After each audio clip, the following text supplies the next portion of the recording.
and welcome to the thorough newspaper analysis for the 9th of January 2023.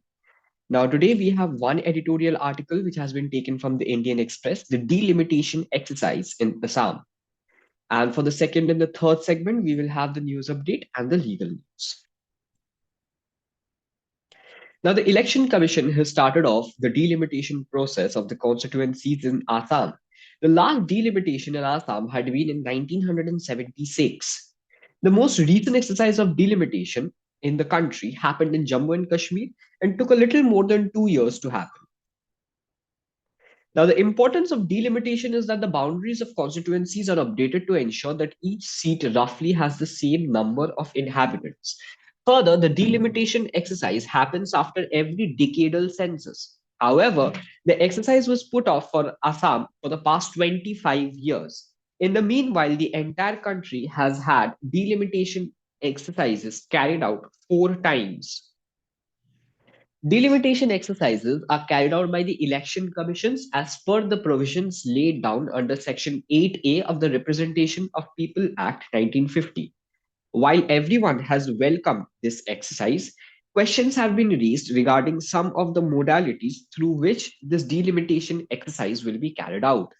Further, the exercise being carried out when the National Register of Citizens is still being debated. With this, we move on to the news updates for today. We have India to host Voice of Global South Summit. With the aim of articulating the views of developing countries regarding the effects of pandemic and the war in Ukraine, India will hold a major international summit next week. Elaborating the event, official spokesperson Arindam Bakshi said the invitation letters have been sent to participants from more than 120 countries. Foreign Secretary Quatra said that the event will have 8 ministerial sessions, including finance, energy, education, foreign affairs, and commerce. One of the sessions will focus on generating ideas for India's G20 presidency. Secondly, we have Gujarat, Bengal, and Goa to host G20 tourism meetings.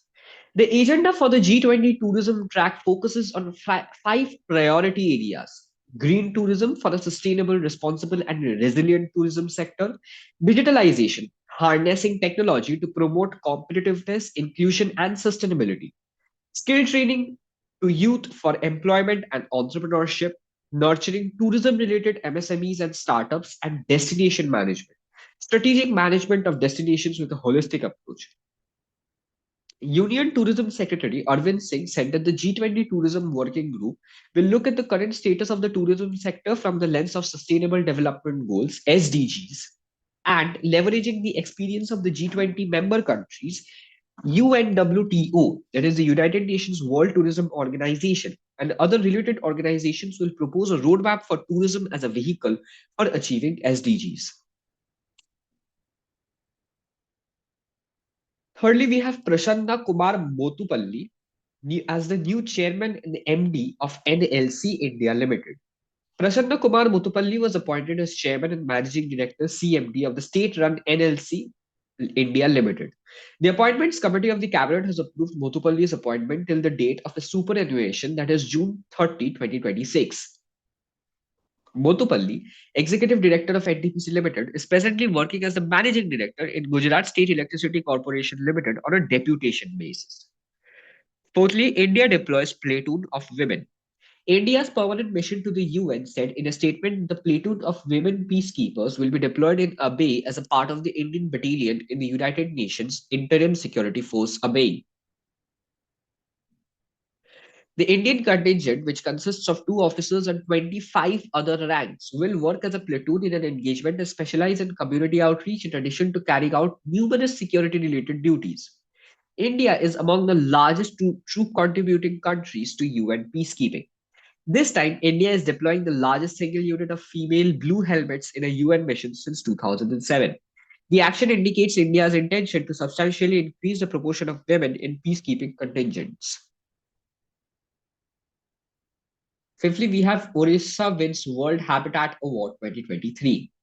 Odisha won the UN Habitat's World Habitat Award 2023 for Jaga Mission, a 5T initiative of the state. According to an official statement, the Jaga mission is a land tilting and slum upgrading program that aims at empowering the lives of slum dealers. It further said that the initiative in the last 5 years, 1,75,000 families have been granted land tenure security. Sixthly, we have world's first palm leaf manuscript museum opens up at Tiruvananthapuram. A treasure house of both obscure and celebrated tales of the erstwhile Travancore kingdom that became Asia's first to defeat any European power on Indian soil, the recently opened Palm Leaf Manuscript Museum in the Kerala capital has further brightened the state's cultural and academic space. Built as the world's first palm leaf manuscript museum, the facility is essentially a repository of curious nuggets of administrative, socio-cultural, and economic facets of Travancore, spanning a period of 650 years till the end of the 19th century, besides documents relating to territories of Kochi in the state's middle Malabar and further north. Seventhly, we have center stays all tourism activities at Sammed Shikharji in Jharkhand. The center halted all tourist activities in Jharkhand's Prashant Hills after severe backlash and protests from Jain community across the country against the center's 2019 notice to promote ecotourism in the holy Jain pilgrimage site. The decision came after the Environment Ministry received complaints from religious and environmental organizations about the alleged faulty implementation by the Jharkhand government of provisions in the notification of eco-sensitive zone of Parasnath Wildlife Sanctuary. Jain groups have said that this negligence by Jharkhand authorities had hurt their sentiments. We have a rather long news update for today, since it also combines the news updates from the 7th of January. For the 8th update today, we have 17th Probashi Bharatiya Divas. The Pravasi Bharatiya Divas, or in Bengali as we say Probashi Bharatiya Divas, or the NRI Day, is formally observed on 9th January to celebrate the day when Mahatma Gandhi returned from South Africa to Mumbai, India. The day is celebrated to acknowledge the contribution of non-resident Indian community in helping the development of the country. According to the Ministry of External Affairs, the official theme for the Pravasi Bharatiya Divas 2023 is Diaspora, Reliable Partners for India's Progress in Amrit Kal. The theme focuses on the importance of the Indian diaspora in the development of the country. Ninth, we have New India Managing Director for Allegiance Group. Allegiance Group, a talent solution provider, has appointed Venkat Shastri as the new Indian Regional Managing Director. In his last stint, Shastri was the partner at executive search firm Hedrick and Struggles in India, responsible for technology and service practices. Shastri succeeds Praveen Tatwarti, who stepped down from the role at the end of 2022. Tenth, we have L&T Realty Developers to sell its entire stake in Think Tower Developers. L&T Realty Developers Limited, a subsidiary of L&T, has agreed to sell its complete stake in Think Tower Developers Private Limited, the engineering and construction conglomerate. The agreement is expected to complete on January 30th, which is subject to the completion of closing conditions. 11th, we have Chennai Southern cities in top terms of women employment. Chennai is India's best city for women's employment, and it is followed by Pune, Bangalore, Hyderabad, and Mumbai, said a report by Aftar, a firm specializing in workplace inclusion. The report ranks 111 cities on parameters nurturing a conducive ecosystem for women's employment. The first 10 cities are Chennai, Pune, Bangalore, Hyderabad, Mumbai, Ahmedabad, Visakhapatnam, Kolkata, Coimbatore, and Madurai.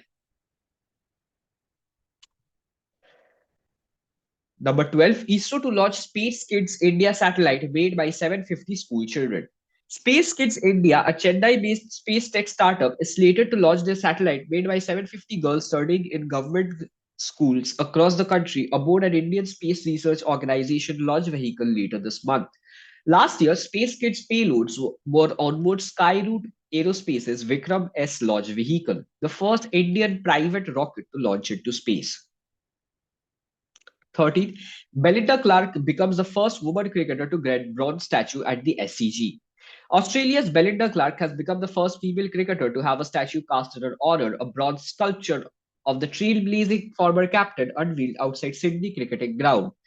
Clark played 15 tests over 100 limited over matches between 1991 to 2005, and became the first cricketer to score a double hundred in a one-day internationals when she made an unbeaten 229 against Denmark in 1997.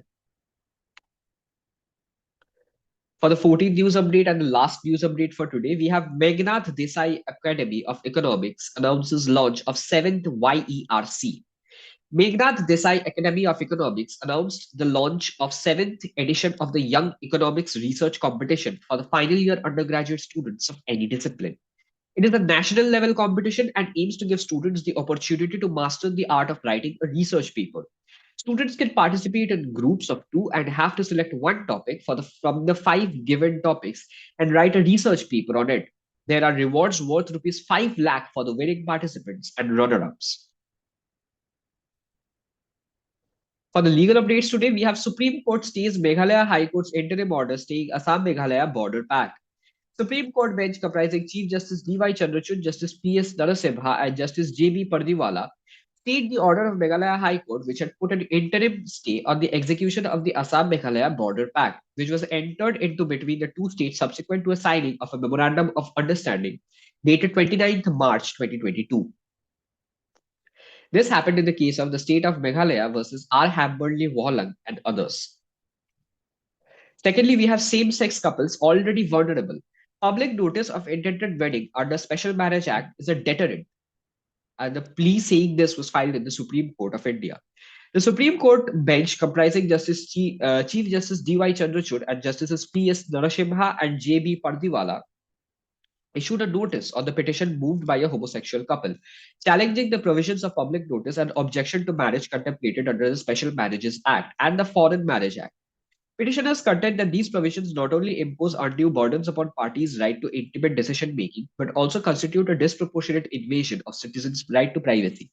And this was in the case of Utkarsh Saxena and another versus the Union of India.